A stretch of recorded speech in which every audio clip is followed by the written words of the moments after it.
Que j'ai envie de travailler. Pour moi, la boîte, la télévision, pour moi, c'est un outil très dangereux. Pour moi, pourquoi? Parce qu'en fait, à la télé, on s'identifie beaucoup. On passe à la télé, par exemple, même si on n'a aucun talent, on est juste passé à la télé dans, je sais pas moi, dans une émission, Secret Story comme Dieu. T'es une star.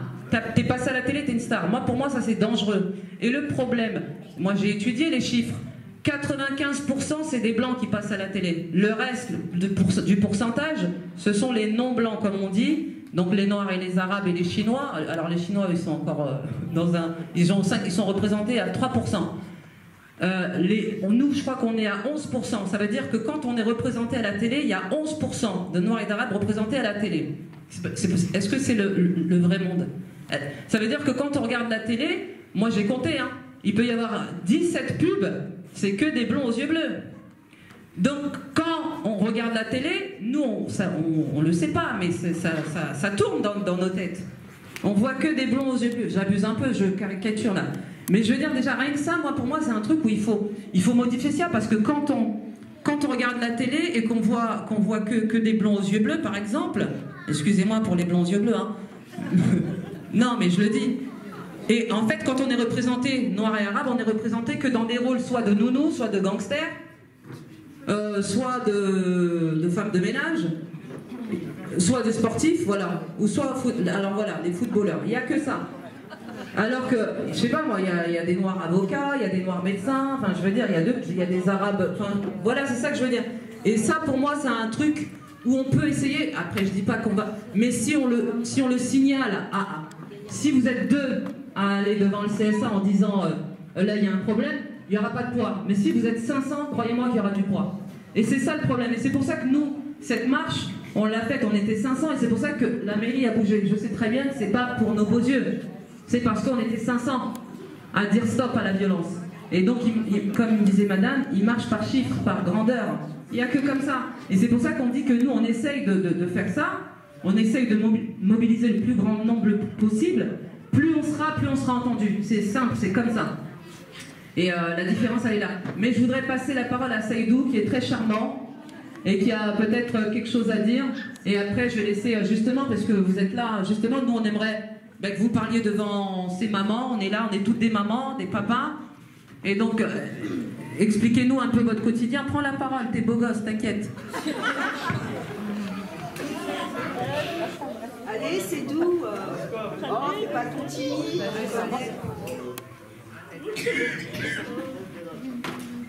Bonjour à tous, je m'appelle Biram, j'ai 21 ans aujourd'hui. Non, je tombe pas, je me balance. Non, c'est pas mon...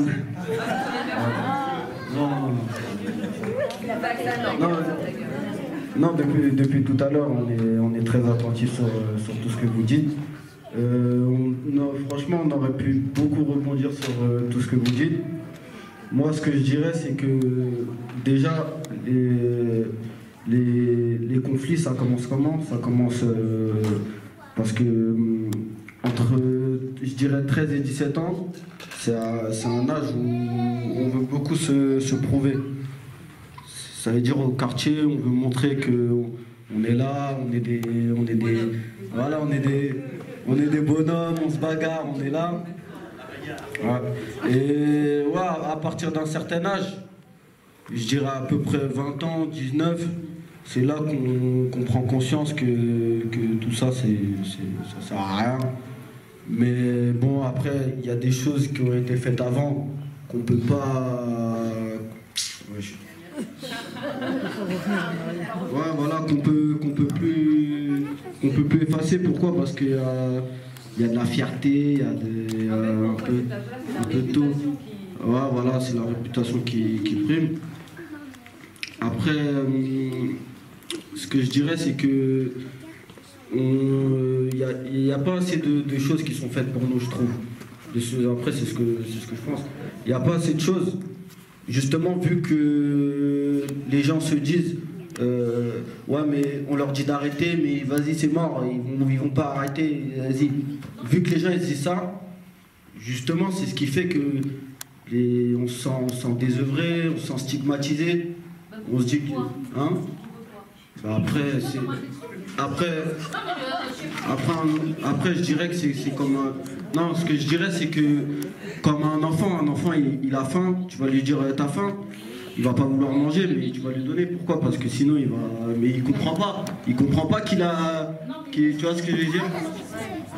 Du coup, après, moi en fait, je vous explique un peu. Ouais. Je vous explique un peu. Ouais. Après, ok, je vous explique ce que je fais dans la vie, moi un peu. Je suis stagiaire BPGEPS, c'est dans l'animation, je suis stagiaire BPGEPS et du coup je suis à l'espace jeunesse dans le cadre de mon stage BPGEPS. Du coup je suis, comme dirais, des deux côtés, du côté jeune, parce que voilà, ça c'est mes amis des fois ils sont à l'espace jeunesse, du coup je suis entre guillemets leur animateur et je suis leur ami en même temps. Et du coup, de ce que je vois c'est que il y a rien. Ils savent pas à qui, comme vous parlez de confiance tout à l'heure, bah ils savent pas à qui faire confiance. À nous les animateurs, il nous faut confiance parce qu'on est là, on est dans le quartier. Voilà, c'est la proximité qui fait que. Mais comme par exemple au niveau de la justice, ils savent pas leur faire confiance. Comme on dit l'histoire avec notre frère Woody à la Hermo, il y a eu des choses qui ont été faites. Il y a comment dirais-je, il y a des actions qui ont été faites pour qu'il n'y ait pas de représailles. Les jeunes, ils ont attendu voilà, ils ont fait confiance à la justice, ils ont attendu pour qu'au final, il n'y a rien du tout. Et à ce moment-là, franchement, moi-même pareil pour un autre ami qui habite à Fontainebleau, les deux, ça s'est passé pareil. Les accusés, ils sont sortis, ils n'ont rien eu. Oui, j'ai assisté à l'audience. Ouais. Excuse-moi, vous ne pouvez pas les... Bah, il est là le problème. Non mais il est là le problème. Vous, désolé du terme, mais vous êtes dans un terme extérieur. Nous, on est à l'intérieur. On sait ce qui se passe. On sait ce qu'il en est. On sait qui a fait quoi. Oui, mais parce qu'on est dedans. Je ne sais pas si tu lui apportes pas les du coup, à ce moment-là, à qui faire confiance? À qui faire confiance? Et c'est ça, et c'est de là que le problème il vient, parce que nous ça nous touche psychologiquement, ça nous touche au fin fond. Ce qui veut dire que là, demain, je suis avec mon ami, il peut se faire tuer. Si ça se trouve, il n'y a rien. Du coup, qu'est-ce qu'on a envie de faire, nous? C'est justice vous-même. La justice nous-mêmes. C'est ça en vient à ça, malheureusement. Comment? Après, ça c'est les problèmes. Moi je vous dis, ça c'est des problèmes. C'est pas qu'une histoire de fierté, c'est un problème social aussi. C'est un problème social. Il y en a qui vivent en banlieue, il y en a qui n'ont pas d'argent. Du coup ils ont des. Non mais c'est ça vient de là. Ça vient de là, c'est des problèmes. On n'a pas tous, comme tu disais tout à l'heure, on n'a pas tous le même vécu. On n'a pas tous le même vécu, il y en a qui ont des problèmes avec leur famille, on ne sait pas. Du coup, il y en a qui vont se noyer dans quoi? Dans l'alcool, dans la drogue, comme on disait. Et on sait il y en a qui vont voler. Voilà, il y en a qui vont vendre. Voilà, il y en a qui vont vendre. Il y en a après c'est ça, c'est l'alcool, ils sont dans l'alcool et... Les armes, comment qu'elles viennent? Elles passent par les frontières. Ouais. C'est qui gère les frontières? C'est pas nous. Donc moi je dis l'État doit prendre ses responsabilités. À ce niveau-là. Voilà, c'est la télé, c'est les... Et là on peut lutter là-dessus. Moi je suis tout à fait d'accord. On peut, en déposant des doléances au plus haut. Comment ils ont des armes ces jeunes-là? Après ça, franchement ça c'est... Oui mais à 500 ils vont nous écouter, Zaya. Si. Ça c'est un autre... Ouais mais après ça c'est un... Ça je dirais que c'est un... Ça, je dirais que c'est un autre sujet, c'est complexe, c'est un autre sujet. Mais voilà, moi, je veux juste dire ce que nous, en tout cas, ce qu'on ressent, c'est que même dans la ville du Mai, il n'y a rien, c'est plus comme avant, il n'y a plus d'événements. Nous, on a besoin de s'exprimer, c'est important. Même si le jeune il va te dire non, j'ai pas envie, non, moi je m'en fous. Tout le monde a besoin de s'exprimer, c'est important. Il y en a qui gardent des choses pour eux, mais ils les sortent pas. Voilà, il y en a qui les expriment avec la violence, il y en a qui... Et justement, faut agir avant qu'il y ait quelque chose d'autre. Voilà. Biram, j'ai envie de te poser une question. Ouais. Est-ce que tu as grandi avec ton papa? Ouais, moi j'ai grandi avec mes parents. Est-ce que ton père il est présent dans l'éducation? Ouais. Après, voilà, moi je sais que j'ai déjà eu des soucis de famille, etc. Je sais qu'il y en a qui n'ont pas leurs parents pour être là. Du coup, ils se réfugient où? Ils se réfugient avec leurs potos au quartier. Ils se réfugient là, tac, et voilà, ils veulent se prouver. C'est la famille, quoi. Ouais, c'est la famille. Ils font plus confiance ils font plus confiance à la rue qu'à leur famille. Après, c'est du cas par cas. C'est du cas par cas. Mais c'est des choses qu'engendrent d'autres choses, en fait. C'est toujours ça. L'école, moi, j'ai quelque chose à dire. Comme je disais, c'est un problème social. Parce que pour aller, on va pas se mentir, pour aller loin dans l'école, il faut de l'argent. C'est comme ça que ça fonctionne en France. Tu peux pas aller dans une grande école si t'as pas d'argent. Tu peux passer par d'autres filières. Ouais, ben voilà. Mais moi maintenant c'est cette filière que je veux. Comment je fais? Donc on fait pas ce qu'on a envie de faire. Mon fils, il voulait faire une école de commerce. C'est malheureux, mais Dans ton parcours, Passe par d'autres filières. par exemple, pour nous, moi le BP, APB, ouais. Non, franchement, il y a tellement de choses à dire. eh ben dis-les, justement, on est là pour ça. Déjà, Ton parcours scolaire, raconte-nous. moi mon parcours scolaire, moi je suis allé jusqu'en terminale. J'ai eu un bac STMG et j'ai... Non, je devais faire un BTS et j'ai postulé. Ouais, je me suis fait éteindre. On m'a refusé un peu partout. Il y avait juste une seule école où j'étais accepté, mais c'était en attente. Du coup, j'ai attendu. C'était un BTS. Justement, voilà, c'est là qu'est venu le problème. C'était à Meaux. Et c'est trop loin. non, où je voulais aller, c'était à côté, mais le seul endroit où on m'a accepté, c'était à Meaux. Et Meaux, ça fait trop loin. C'était trop loin. J'avais à peine, j'avais pas encore mes 18 ans. J'avais financièrement, je pouvais pas. Non, mais après, ça suffit pas. La bourse, ça suffit pas. Et en BTS, je pense pas qu'il y ait de bourse. La bourse, T'as la bourse? c'est 400 euros. On peut pas payer un loyer avec... 500 max. Puis il faut être motivé pour quitter ses parents.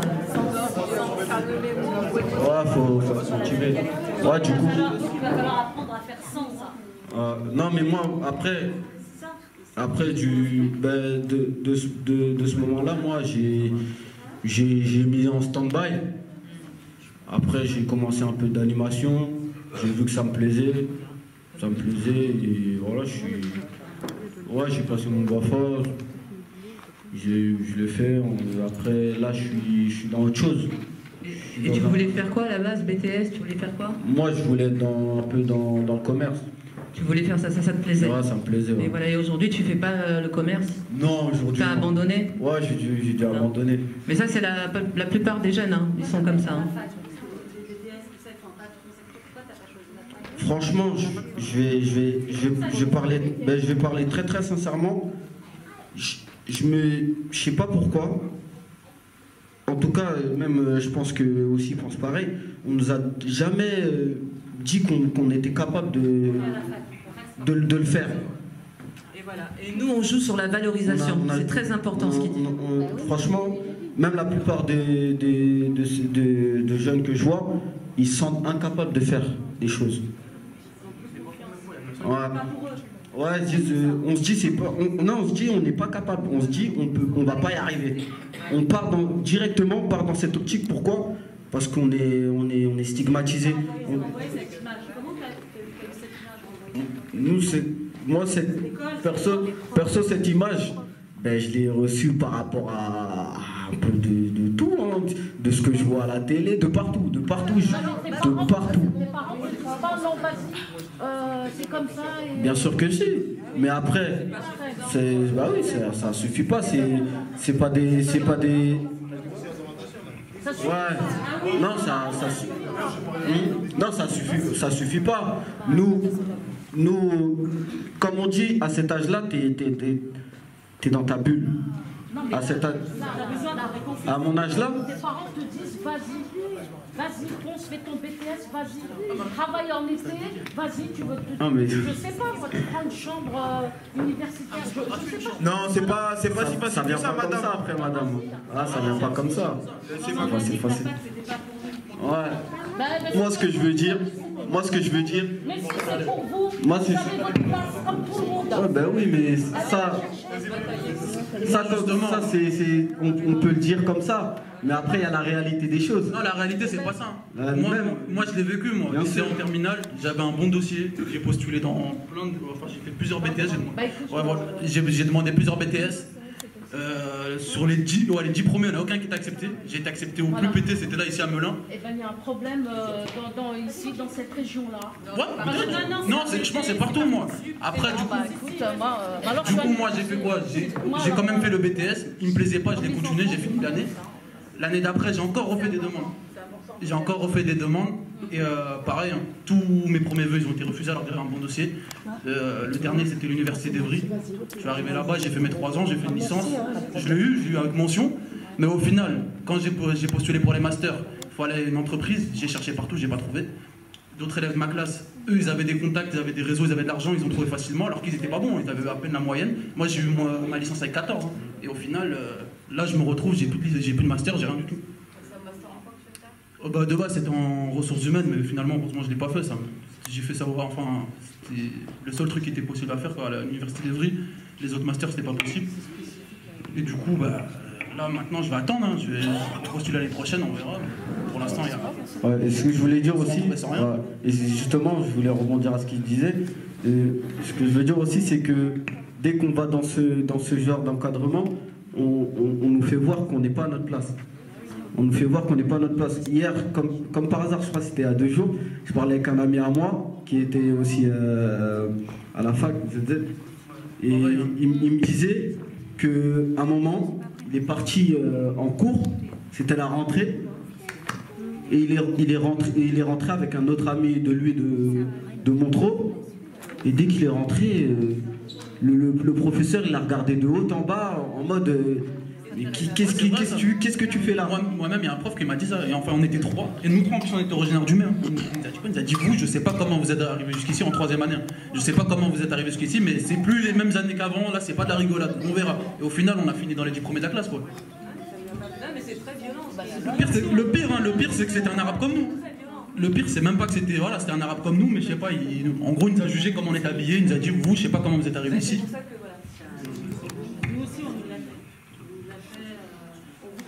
Par exemple, à mon âge, moi, quand j'étais en CM2, je voulais faire latin. Ils m'ont tous dit, tu ne faut pas faire latin.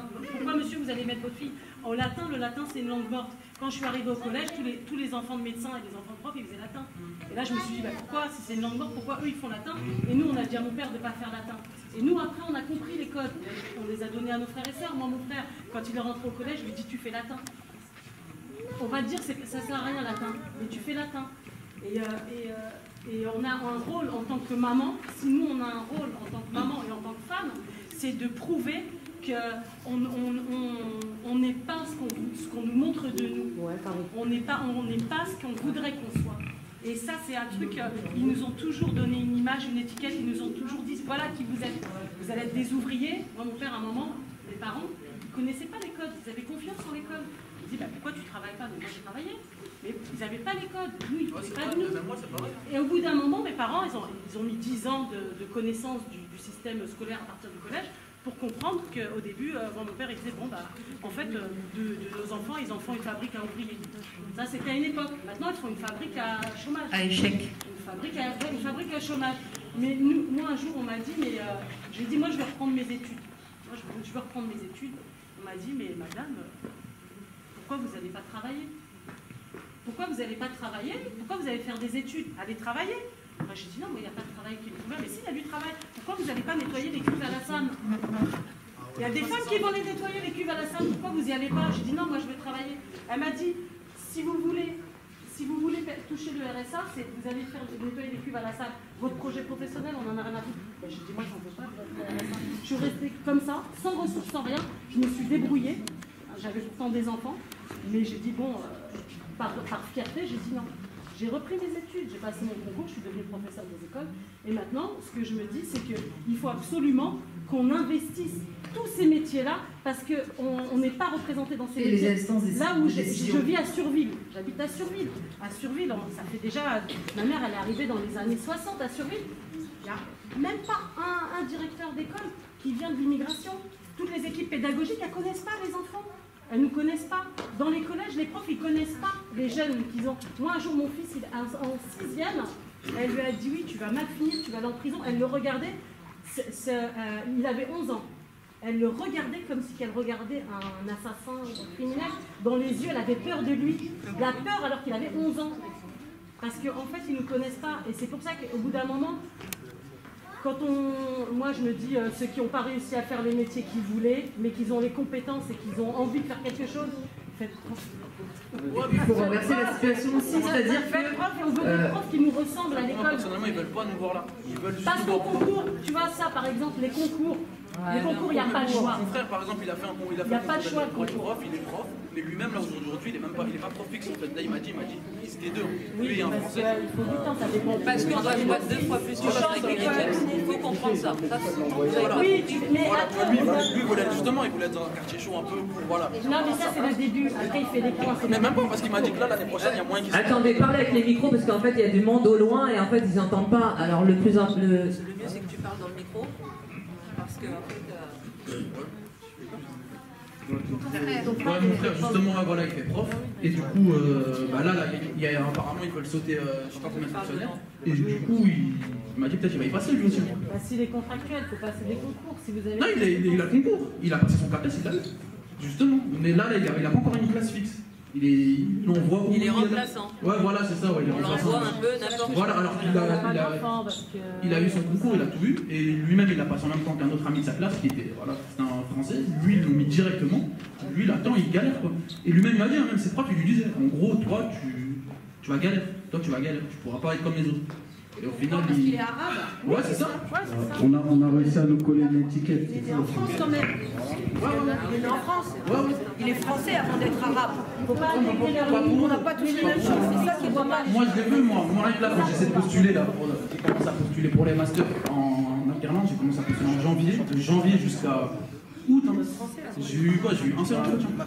J'ai postulé, j'ai posé peut-être 500 CV, j'ai eu un seul entretien. Alors que je voyais des gens de ma classe, des petits français, qui postulaient, eux ils en avaient eu je sais pas combien alors qu'ils étaient pas. Eux ils pouvaient refuser.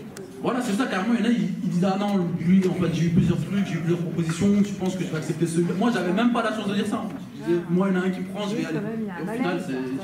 Justement, il y a un malaise, et pourquoi? Justement, tout ce que vous venez de dire, d'ailleurs c'est très intéressant.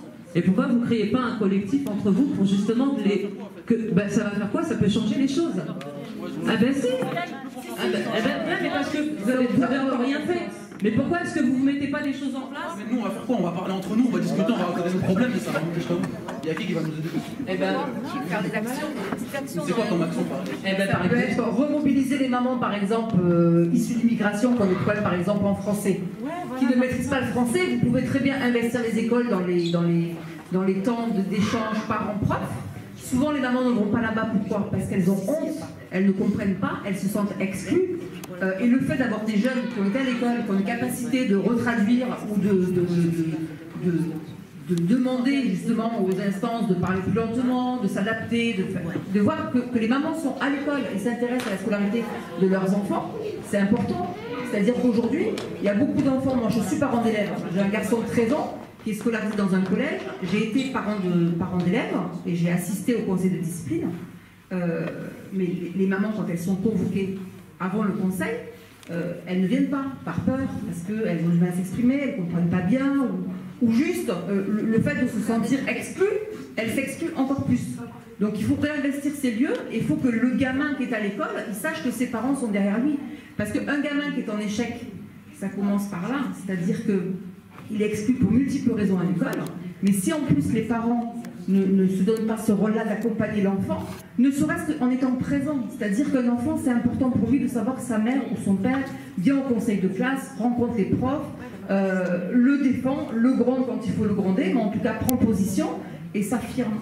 Et ça passe aussi c'est le rôle des mamans, par des groupes aussi, vous pouvez organiser des groupes de parole pour maman, pour justement délier la parole, donner la chance aux mamans de s'exprimer.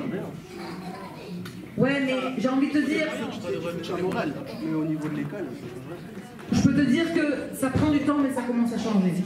Ça commence à changer. Passe le micro et après, excusez-moi, je vais devoir vous mettre juste le petit film. Non, oui, je donne la parole et après on met le film de 5 minutes et après on reprend le débat. Non, mais en fait, moi c'est juste pour dire... Est-ce que tu peux te présenter, s'il te plaît? Oui, excusez-moi, je m'appelle Ali Djan, je suis originaire du Mets-sur-Seine et je prends la parole pour... je reviens sur le conseil de discipline. En fait, moi j'ai eu un conseil de discipline là il y a 2-3 semaines. Mon père il est venu, tout ça, et moi je voulais juste rebondir sur le fait que, faut pas lâcher même si ils nous excluent comme ils ont dit, parce que si on lâche au final ils sont toujours gagnants. Dans la vie c'est pas comme ça que ça se passe. Ça veut dire qu'on est parti, on a fait ce qu'on avait à faire, mais on n'a pas lâché. Après même si je me suis fait virer, au moins on est venu. Et on est reparti avec honneur. Il ne faut pas avoir honte en fait dans la vie. Parce que si on a honte, c'est pas T'as raison, parce que le conseil de discipline, c'est l'instance judiciaire la plus injuste qui soit. Ouais, c'est quasiment interdit, quoi. Parce que le juge, il est procureur et juge à la fois, et le juge est parti. C'est-à-dire que quand tu vas, tu sais que tous les dés sont joués d'avance. Et on en a fait, moi j'avais une collègue qui était agent de développement à la CAF. Un jour, il y a une dame... Donne le micro, là. Sur les conseils de discipline, j'en ai fait quelques-uns pour accompagner des familles de mon quartier. Et un jour, il y avait une maman qui avait son fils qui passait en conseil de discipline, mais elle a dit, je ne veux pas que tu viennes, parce que toi, tu as un foulard. Et avec ton foulard, j'ai peur qu'ils laminent mon fils. Alors, on s'est dit, bon, on travaillait avec... plusieurs femmes, et il y avait une femme, Francine, qui était agent de développement à la CAF. Elle était blanche aux yeux bleus, et quand on la voyait, elle faisait flic. Elle avait toujours un sac à dos, elle était habillée comme un flic, mais c'était un agent de développement à la CAF qui travaillait sur le quartier. Donc elle m'a dit, oui, tu peux demander à Francine qu'elle vienne. Elle va mieux passer. Elle y a été. Cette femme-là, c'était la première fois de sa vie qu'elle assiste à un conseil de discipline. Elle n'avait jamais été... quand elle est sortie du conseil de discipline, il était à peu près 20h30, elle m'a appelée en pleurs, elle a pleuré, elle m'a dit qu'elle est partie se laver, elle est partie prendre un bain, et elle a pleuré ses tripes, elle en a vomi, parce qu'elle a trouvé que c'était le truc le plus horrible qu'elle avait vu. Ouais, voilà. Parce qu'en fait, tous les jeux d'avant, c'est un truc, c'est incroyable, quoi. Même dans un jugement, on a droit à un avocat, on a un juge en théorie qui est là pour écouter les deux parties. Là, on arrive, on est avec son enfant, et on a toute une assemblée qui est déjà contre nous. Et même les parents d'élèves, souvent, suivent le plus fort, quoi. La loi du plus fort, ils sont là, ils disent, ouais, bah toi, ah bah oui, t'as pas écouté le prof, hein. Ah bah oui, bah moi aussi je vais voter pour ta sanction. Et ils mettent dehors, ils foutent la vie en l'air, quoi, d'un ado, et ils traumatisent des parents. Et ça, le conseil de discipline, ouais, c'est un truc des plus violents. Traumatise des parents. Ils traumatisent des parents, ouais. Ils traumatisent des parents parce qu'ils arrivent, le parent il sort de là, il a son fils sur les bras parce que il sait plus, il sait pas ce qu'il va en faire, il sait pas comment il va le faire, et lui il a pas les moyens. Alors moi j'avais entendu un parent qui disait moi je suis maçon. Moi ça me dérange pas, moi mon fils il le fout dehors, je l'amène avec moi, il va bosser à la maçonnerie. Mais les parents qui peuvent pas donner du travail à leurs enfants, comment ils font? Quand ils ont un enfant de 16 ans qui est à la rue, mais eux ils travaillent. Il est où leur fils? Comment ils vont gérer cet enfant qui a 16 ans et qui a plus rien, on va s'arrêter de travailler? Ben, l'enfant, qu'est-ce qu'il fait? Il n'a plus de motivation pour se lever le matin, il se lève à midi, il rentre dans un cercle, et s'il n'y a rien pour les aider, ben, voilà, et puis c'est parti, quoi. On va revenir dessus parce que madame n'a pas l'air d'accord, mais avant ça... non, mais... Je ne sais pas où j'ai grandi, moi j'ai grandi à Surville. Hein. Eh ben justement, ben c'est intéressant de... C'est intéressant témoignage. Je vais juste, excusez-moi, hein, je vais juste vous interrompre. Je vais mettre un petit film, ça dure 5 minutes. Et après, on prendra le débat. C'est le petit film de la marche. Voilà, tout simplement pour faire une petite coupure. Mon fils, mon réflexe a été quoi? De prendre mon fils qui dormait à côté de moi pour me mettre dans sa chambre, le mettre à l'abri. J'ai envie de dire, ce jour-là, peut-être que mon fils m'a sauvée. Parce que je suis d'un tempérament un petit peu impulsif. Je vois des hommes rentrer chez moi armés. Quelle aurait été ma réaction? Peut-être que mon fils m'a sauvé la vie ce jour-là. D'accord? Simplement pour vous dire que, simple habitant du 19e, avec vos enfants, comme l'a dit je ne sais plus qui, fréquentent d'autres enfants à l'école, l'environnement qui est le leur les construisent. Malheureusement, c'est vous, madame, qui disiez ça. C'est-à-dire que nous, on donne notre héritage à nos enfants en termes de valeurs, en termes de perspective, de vision de la vie. Mais il y a aussi l'environnement qui fait que l'enfant évolue aussi dans son propre chemin. D'accord? On n'est pas toujours avec eux, on n'est pas toujours derrière eux. Et malheureusement, souvent, les fréquentations peuvent faire dévier les enfants. Et comme l'ont dit les jeunes, le simple fait d'être exclu, que ce soit de par la couleur, de par ses origines, de par son histoire, c'est-à-dire que bon nombre de jeunes, pour avoir étudié la question, issus de l'immigration, donc des jeunes nés français, sur le sol français, ils sont français à part entière, mais ne se sentent pas français aujourd'hui. C'est-à-dire qu'ils sont un trait d'union souvent entre un pays d'origine qui, pour certaines, ne le connaissent pas, entre des coutumes qui ont été transmises, entre une culture et entre la France, aujourd'hui, dans laquelle ils n'ont pas de représentation, si ce n'est les États-Unis ou... Mais en France, aujourd'hui, ce que disait Cathy, il n'y a pas de représentativité à la télé, par exemple. Et tout ça va créer une crise d'identité quelque part. Donc nous, on est là surtout pour agir, créer du lien avec des jeunes, instaurer des groupes de parole comme celui d'aujourd'hui, parler avec des mamans, parler avec des jeunes, apporter des savoir-faire aussi, puisqu'on a des savoir-faire, on a aussi des professionnels. On travaille auprès de jeunes dans différents domaines. Moi, le coaching en développement personnel, Cathy concerne l'image et elle aussi un DEJEPS, donc dans l'animation. Et l'idée, c'est d'avoir créé ce collectif. Même si on a une association, on a dû se structurer juridiquement parlant pour un jour pouvoir aussi être aidé financièrement, parce que pour faire des actions, il faut de l'argent. Et on ne doit pas se substituer au rôle de l'État. C'est surtout ce qu'on ne veut pas faire. C'est-à-dire que nous, on apporte des solutions à court ou long terme, mais on a besoin aussi de moyens. Il faut des moyens pour pouvoir agir.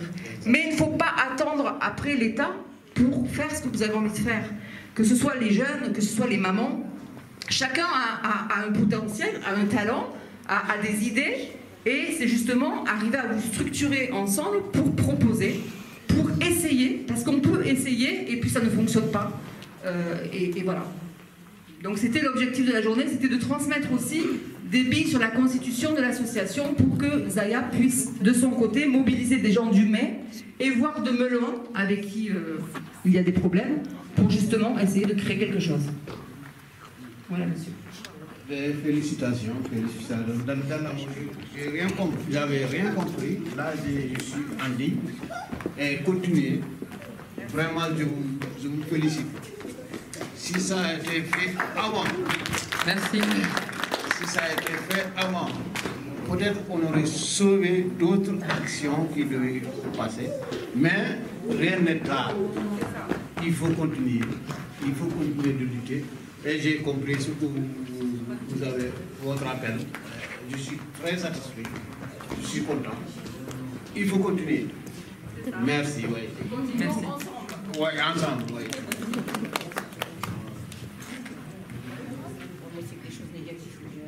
Je vais faire passer le micro. Bonsoir, je m'appelle Asia, donc je suis maman de 3 enfants, 3 garçons. Pour le collectif, moi je suis tout à fait d'accord, comme on dit, la force fait l'action, l'action fait la force, et l'union fait la force et la force fait l'action. Mais faut dire ce qui est actuellement. Moi j'ai grandi à Vitry-sur-Seine, j'étais jeune, voilà, on jouait. Il y a un gamin qui s'est fait tuer par le gardien, donc le gardien, il n'a rien eu, hein, il n'a même pas été incarcéré, il a été juste muté. Donc première injustice de ma jeunesse. Et je me rends compte avec les années que ça n'a pas changé, on a l'impression vraiment d'être mal aimé.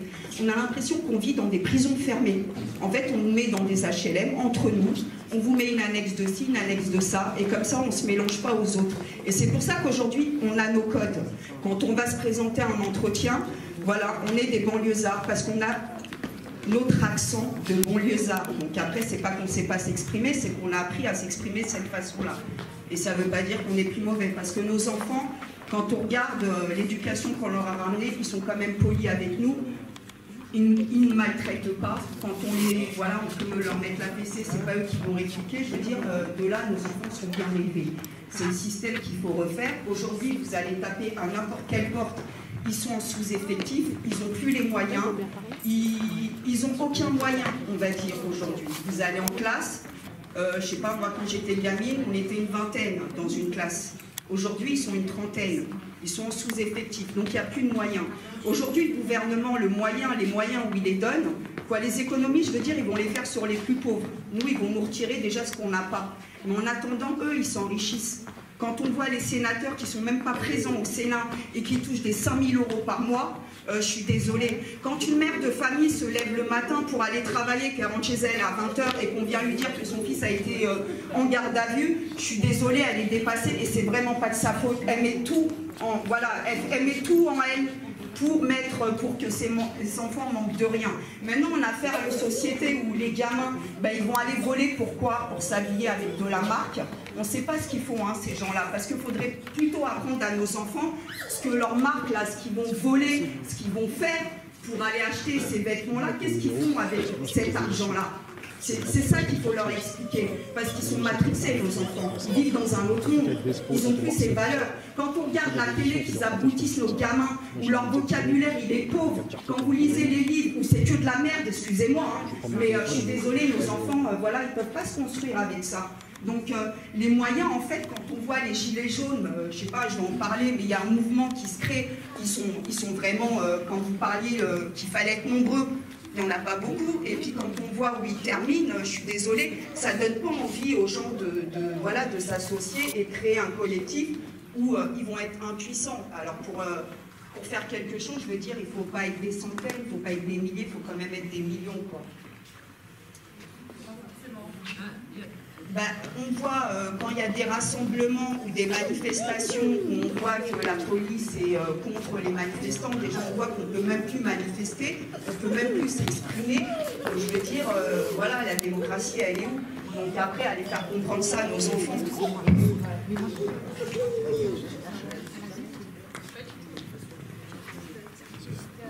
Bonsoir à tous.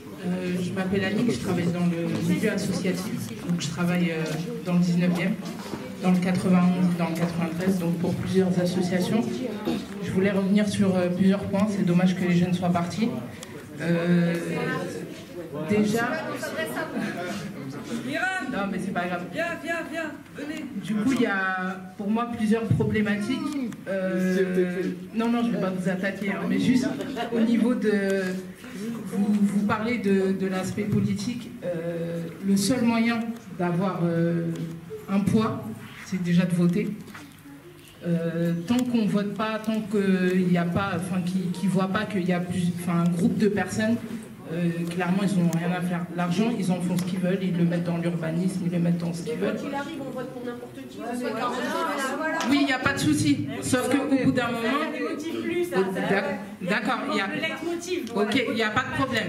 Il y a un autre truc, ils ont dit qu'ils voulaient faire certaines choses, qu'ils aimeraient bien qu'il y ait des choses qui soient mises en place. C'est pas les politiciens qui vont le faire. Donc ça, au bout d'un moment, il faut que nous, on puisse le faire. Et nous, c'est les jeunes de banlieue, les jeunes de quartier. J'ai travaillé en municipalité, j'avais un poste à responsabilité. Au bout d'un moment, on me demandait de faire un travail qui n'était pas le mien. Donc j'ai postulé dans d'autres mairies et j'ai jamais retrouvé du travail. Parce que je m'appelle Annick, mais je suis noire. J'ai mis ma photo sur mon CV. Pourquoi voilà, il n'y a pas de souci. Sauf que au lieu de me dire, je vais rester sur ça, voilà, j'ai rebondi dans le milieu associatif. Ça me donne beaucoup plus d'ouverture. Ça me permet de faire des choses qui correspondent à la jeunesse que je côtoie au quotidien. Et voilà, faut pas. Et je pense qu'il y a un souci aussi. Je suis maman aujourd'hui. C'est qu'il faut qu'on insiste sur le fait et qu'on apprenne nos enfants dès le plus jeune âge que cette confiance qu'ils vont avoir, ça va leur permettre en fait toute leur vie de faire ce qu'ils veulent. Il n'y a personne qui peut venir te dire que tu ne feras pas telle chose. Si tu as envie de le faire, tu le feras. Ok, la route, elle sera plus longue. Hein. Moi, je sais que pour moi, elle est beaucoup plus longue. Mais aujourd'hui, je fais ce que j'ai envie de faire. Mais pour le coup, cette confiance que mes parents m'ont donnée me permet aujourd'hui de faire ce que j'ai envie de faire. Et de ne pas être dans une case ou dans un métier que j'ai pas envie de faire. Moi, juste avant de partir, parce qu'on a un petit peu de route, on va rentrer, je voulais juste dire que, en tout cas, ce qu'ont très bien compris les jeunes, c'est que pour s'en sortir, il fallait être armé. Ça, ils l'ont très très bien compris. Maintenant, ils ont les armes qu'ils choisissent et les armes qu'on leur montre. Mais si vous voulez faire quelque chose, les jeunes, et bien être armés et armer les autres pour réussir, écrivez. Écrivez. Apprenez à écrire, apprenez-leur à écrire. Écrire, t'es armé quand t'écris. Quand t'as un problème avec la CAF, tu connais tes droits, tu sais écrire, ton problème il se résout. Quand t'as un problème avec n'importe quelle institution, tu sais écrire, tu connais les rouages et les systèmes, tu peux t'en sortir.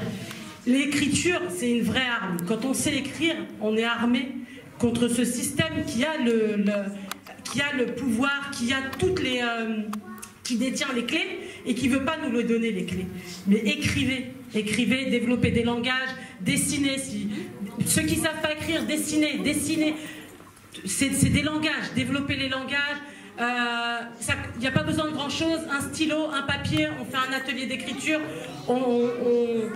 prendre conscience. C'est des années qu'on fait ça en fait. Ben voilà, mais il faut continuer. Il faut continuer, Zaya. Mais moi je trouve qu'en France, on n'a pas tous les mêmes droits et c'est pas normal. Ben non, mais c'est parce qu'on connaît pas. On en a marre de subir. Non, on en a marre. On les connaît pas, Zaya. On les connaît pas. On connaît nos droits, mais le truc c'est qu'on nous chie dessus en fait. Pour moi, on nous chie dessus. L'État nous chie dessus.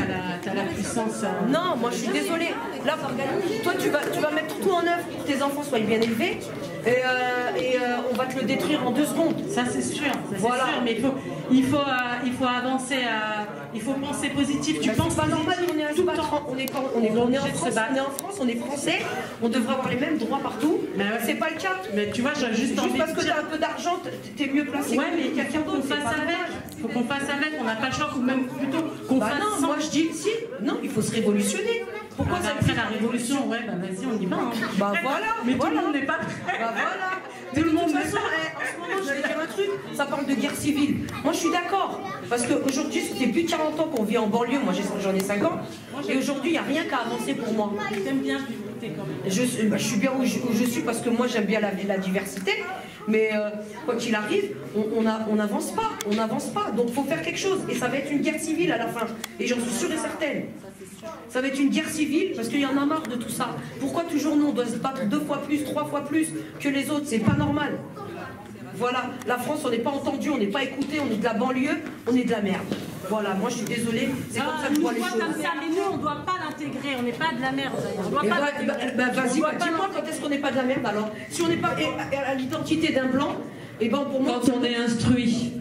T'as beau être instruit, quand il y en a un qui te goume, bah il te goume. Hein. Tu vois? Voilà. Moi, je sais pas si t'es en face de toi quelqu'un qui n'est pas instruit et que toi t'es instruit, comment que ça se passe? Verbalement, il prend déjà pour le hijab quand t'es moi on connaît l'arabe. Voilà, déjà. Mais quand tu es instruit et que tu lui montres que tu sais... Eh ben non, je suis désolée parce qu'il y a beaucoup de portes qui se ferment malgré que tu sois instruite et malgré que tu saches parler et que tu saches... D'accord, mais c'est déjà une arme en plus, il faut s'armer. Bah ouais, mais quand il y a les portes qui se ferment, au bout d'un moment, tu fais quoi? Bah t'as envie de rentrer dedans. Voilà. Mais il faut rentrer dedans, c'est voilà. Bah rentrer dedans comment? Mais physiquement. Oui. Voilà. Et bah c'est la révolution. Moi je dis que c'est la révolution qui va nous sauver. Voilà. Mais des fois tes pieds et mains liés quand c'est la justice, comment tu fais? Quand ton frère il est en prison, tu sais qu'il est innocent mais il est en prison, qu'est-ce que tu fais? Qu'est-ce que tu rentres dans? Voilà, tu rentres dans qui? Tu rentres dans qui? Voilà, tu es obligé de développer des stratégies pour t'en sortir. Et tu les trouves. Voilà. Faut rester debout. Après, c'est quoi? Tu t'en remets à qui? À Dieu, c'est tout. Tu dis, j'espère qu'il va faire les choses. Mais est-ce que c'est normal? Eux, ils s'en remettent pas à Dieu, hein. Ils s'en remettent à leur thune et que les gens ils soient condamnés pour ce qu'ils ont fait. Alors que nous, c'est pas le cas. Je suis désolée. L'État nous entend pas, l'État nous a oubliés. C'est pas une question de couleur, c'est juste une question de rang social. Ouais, pas social. Non, il y a aussi. Oui, voilà. Non, mais c'est vrai. C'est important ce que tu dis, ouais. Il y a aussi des. Voilà. Voilà. Que ce soit blanc, noir, arabe, c'est exactement la même chose. C'est une question de degré social. Si, moi je te dis. C'est des gens plus difficiles que quand t'es blanc, ça c'est clair et net. Je suis désolée. Ben nous on le vit, on le voit. Oui, justement. C'est une question de rang social. Il y a cette question de rang social, mais il y a aussi la question de racisme. La France est raciste. La France est raciste, bien sûr, moi je suis d'accord. La France est raciste. Oui, bien sûr. Et le racisme d'État, c'est le plus violent, c'est le racisme d'État. Après, ce rang social, c'est simplement parce que justement, les réseaux sociaux faisaient que moi j'étais tout en bas. On m'a viré, on m'a éteint. Moi, par rapport au racisme, si je peux me permettre, si je peux intervenir sur juste Cathy, si on peut juste. Le racisme, il existe. Ça, on va pas se leurrer, c'est là. À un moment donné, moi je vous invite, alors je ne fais pas de pub, j'ai pas d'action. Mais allez voir Kerry James sur sa pièce de théâtre qu'il a écrit de A à Z à vif, qui est très bien, enfin je veux dire qui est très bien monté, qui est très bien scénarisé et son discours est particulièrement profond. Mais par rapport au racisme, si la France est raciste, pourquoi ce sont des jeunes de même couleur, parfois même d'une même communauté qui s'entretuent? À un moment donné, le racisme, on le subit, oui ou non, ça dépend. Mais à un moment donné, il ne faut pas être... il faut aller au-delà de ça. Se dire que le racisme, c'est présent, effectivement, il faut se battre de plus en plus, je l'entends, j'ai des enfants métis, donc je sais de quoi je parle. Même si je ne l'ai pas moins vécu directement, je l'ai vécu par rapport à mon compagnon ou mes enfants. Voilà, je vis dans un quartier où je suis spectatrice. Des fois j'interviens, mais je le vis directement. Mais il faut arrêter. Il faut arrêter de se cacher derrière cette histoire de racisme. Aujourd'hui, ce sont des gamins d'une même communauté qui s'entretuent. Donc ça va au-delà de tout ça. Il faut arrêter de se victimiser derrière cette histoire de racisme. C'est qu'aujourd'hui, tant qu'on n'est pas positif et tant qu'on subit sa vie, à dire c'est ci, c'est ça, non, il faut faire des actions, aussi minimes soient-elles. C'est-à-dire que n'importe qui apporte sa pierre à l'édifice et participe. Et j'ai envie de dire, quand on fait un minimum et qu'on rentre chez soi, qu'on a accompagné une maman défendre son fils dans un entretien dans une école, ou qu'on a aidé son prochain à faire ses courses, ou qu'on a relevé un gamin dans la rue qui faisait n'importe quoi, à lui expliquer qu'il n'a pas à faire ça ou ça. Déjà, on est désunis. Donc déjà, commençons par s'unir, commençons par... Voilà, la France est raciste, l'État est raciste, mais entre communautés, il y a du racisme. Parce qu'on a divisé pour mieux régner. Et ça, tant qu'on ne va pas prendre considération de ça, il n'y aura pas d'amélioration. Et c'est pas que de dire il y a du racisme que les choses vont s'arranger. Donc prenons nos mains, nos pieds, faisons des actions, aussi petites soient-elles, et avançons. C'est pas de dire il y a du racisme et que les choses vont avancer. Non mais c'est un sujet qui revient et qui, moi, personnellement, c'est pas la solution. À un moment donné, voilà. Mais moi, ce qui me choque, c'est qu'aujourd'hui, ce sont des gamins, de même couleur ou pas, en tout cas de même quartier, de même région, qui s'entretuent. Et c'est juste pas normal, quoi. C'est l'État qui fait ça. C'est l'État qui met ces choses en place et qui fait ce genre de choses, diviser pour mieux régner.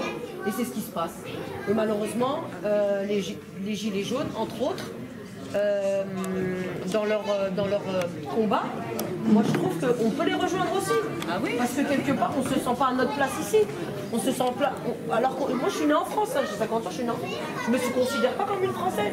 Parce qu'ils ne me considèrent pas comme une Française aussi. Donc comment on fait? On se bagarre.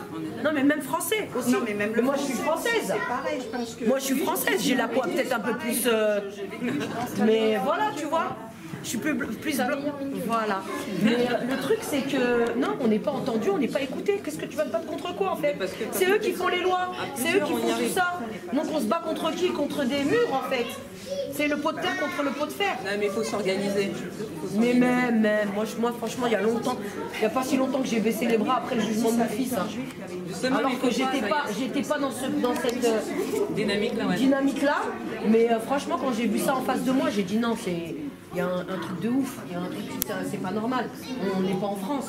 Moi je me demandais si on était en France quand ça s'est passé. Eh ben, on n'était pas en France pour moi.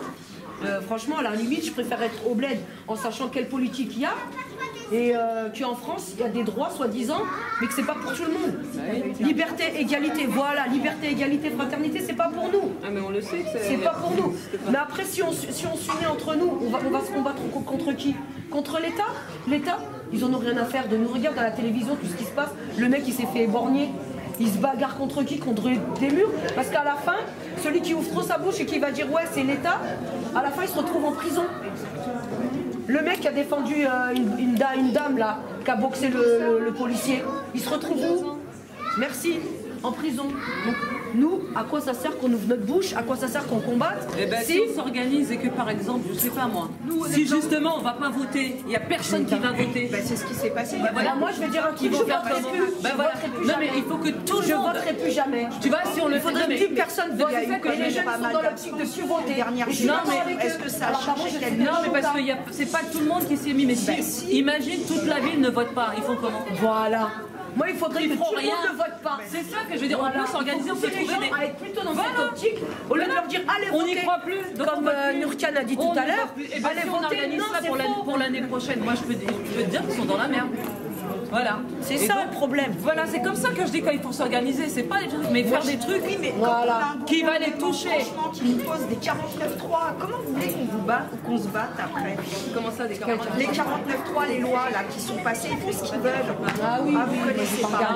Donc c'est des lois en fait qui contre l'État, contre nous. Donc c'est les gouvernements, c'est les présidents. Ils ont mis quand même l'autre Valls, il en a mis 2 et l'autre il en a mis 1. Il y a eu quand même 49.3. 3. Comment vous voulez, en tant que citoyen, vous allez vous battre? Vous pouvez rien faire. Il faut arrêter d'aller voter, moi je dis. Mais je veux dire, l'abstention aux dernières élections, elle a été quand même faite. Oui, mais ça, c'est une abstention qui n'était pas assez grandiose. Voilà. Si on fait une grande abstention, mais une énorme... 50%.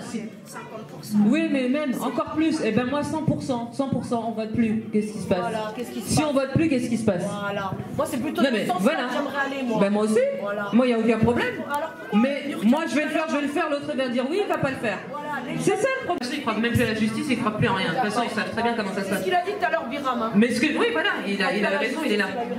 Mais... Mais j'ai envie de dire, il faut toucher là où ça fait mal. Là où ça fait mal. Les gilets jaunes sur les Champs-Élysées, ils sont pas très perturbateurs. Les gilets jaunes, si ça allait dans chaque port de France, bloquer les ravitaillements, ben, l'économie elle prend un coup à un moment donné. Par exemple, ça aussi c'est un bon exemple. Je ne sais même pas ce que ces gens-là, en dehors de leur motivation, sur les Champs-Élysées, devant des hôtels de ville, mettre le feu dans des agglomérations, ça ne sert à rien. Allez à Marseille, descendez au Havre, enfin, faites des choses dans les ports, bloquez le ravitaillement du pays, de l'approvisionnement. Là, ça va faire mal parce que là, ça sera le début de la guerre civile. Et moi, je suis sûre, on va y arriver, tu vas voir. Mais Zaya, moi, je te propose qu'on se revoie dans un autre temps. On pourra trouver des idées justement pour je sais pas, trouver une solution pour bloquer, pour faire quelque chose comme ça, je sais pas. Nous, les mamans, on peut faire quoi déjà, voilà, qu'on s'assoit, qu'on réfléchisse déjà. À part blablater, on peut faire que ça. Non, après on blablate, mais après on agit. Nous, en tout cas, on est dans l'action. Pour vous dire que ça peut aller, pour vous dire qu'avec de l'énergie... Zaya, pour vous dire qu'avec de l'énergie, de la volonté, on arrive à faire des choses. Nous, là, pour le mois de mai, le 6, 7 et 9 mai, on a demandé à tous les collèges du Paris 19e, donc toutes les classes de ou 4e ou 3e, de ramener les enfants à l'hôtel de ville, donc dans le premier arrondissement de Paris, où on va présenter les 45 panneaux de l'exposition On va créer justement une dynamique autour de cette exposition. On va créer le débat avec eux. On va faire venir des mamans qui vont témoigner de leur histoire. D'ailleurs, on va les sensibiliser. Et on va créer ce dialogue-là, en fait. Mais on n'est pas arrivé comme ça à l'hôtel de ville. Ça fait 8 mois qu'on travaille tout le monde pour pouvoir arriver à l'hôtel de ville. C'est un travail, c'est du quotidien. C'est des stratégies, c'est du dialogue. Si on se dit d'emblée, on n'arrivera à rien, on va nulle part, ça c'est sûr. Après, vous êtes proche banlieue, enfin proche Paris. C'est la même. On est dans Paris 19e, c'est la même. Non, mais nous, on est entendu par personne. Non, parce que faut faire du bruit. Je peux te garantir que on mais fait un pari. Crois-moi, Zaya, je te fais un pari. Si on organise quelque chose ici, si on est 500, 600, crois-moi que ton maire là, il va tomber. Non mais je te le dis.